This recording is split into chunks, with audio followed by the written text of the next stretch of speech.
that's never free.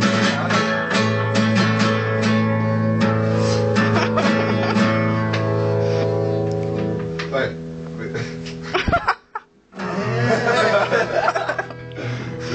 Ska vi plugga allt mer idag eller? Ja, det ska vi. Jag känner att jag måste dra hem snart.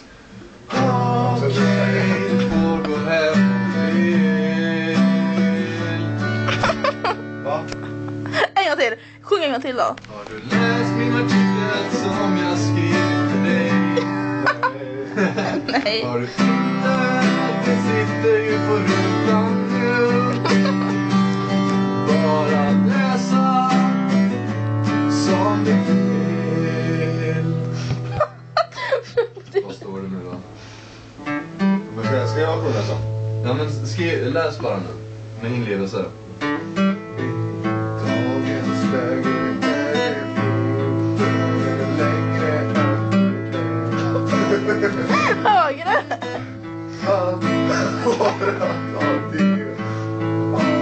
livets mirakel. Nu måste man diskutera om. Nu, dramatiskt. Dramatiskt. Jag har klarat av sånt här. Bara för att man har möjligheten att göra någonting betyder inte att man måste göra det. Men människan är av naturen ibland och för nyfiken för sitt eget bästa. Behovet. Av att specialsanna liv efter egen vila vilar i grund och botten fördomar och rasism. Speciellt kände till nazismen för grym och oetisk genforskning. Bland annat var aktuellt till och med i Sverige att tvångsterilisera genetiskt ovärda människor mellan åren 1934 och...